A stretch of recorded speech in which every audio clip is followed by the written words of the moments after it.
ప్రభుత్వం లోక్సభలో మొత్తం సీట్ల సంఖ్యను 543 నుంచి 850కి పెంచాలని ప్రతిపాదించింది.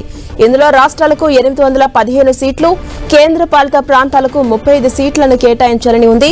ప్రతిపాదించిన 131వ రాజ్యాంగ సవరణ ఆర్టికల్ 81ని సవరించి సీట్ల సంఖ్యను 850కి పెంచాలని కోరుతోంది.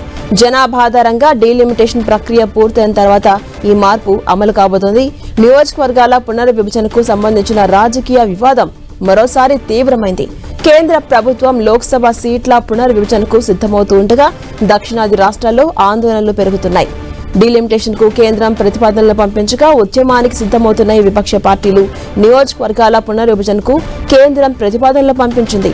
2 బిల్లులకు సవరణ చేసిన కేంద్రం 543 నుంచి లోక్సభ స్థానాలను 850కి పెంచేలా ప్రతిపాదనల సమాచారాన్ని ఎంపీలకు పంపించింది. ఈ క్రమంలోనే ఇండియా కూటమి నేతలు భేటీ కాబోతుండడం ప్రాధాన్యం ఏర్పడింది.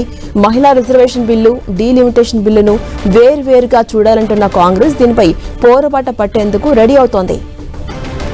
ఇక కూటమి నేతలను సమాయత్తం చేస్తోంది కాంగ్రెస్ పార్టీ. దక్షిణాది రాష్ట్రాలకు అన్యాయం చేస్తే ఊరుకునేదే లేదని హెచ్చరిస్తోంది.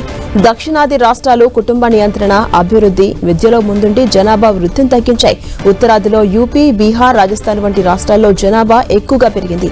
జనాభా ఆధారంగా సీట్లు కేటాయిస్తే నార్త్ స్టేట్స్ ఎక్కువ సీట్లు పొందవచ్చు. దక్షిణ రాష్ట్రాలు సీట్లు తగ్గకపోయినా వాటి రాజకీయ బలం తగ్గే అవకాశం ఉందని విపక్షాలు చెబుతున్నాయి. రాజకీయ సమతుల్యత దెబ్బతింటుందని, పార్లమెంట్లో ఉత్తరాది రాష్ట్రాల ప్రాబల్యం పెరిగి దక్షిణాది రాష్ట్రాల స్వరం తగ్గుతుందని వాదన. అయితే కేంద్ర హోంమంత్రి అమిత్ షా ఈ ఆందోళనలను తోసిపుచ్చారు.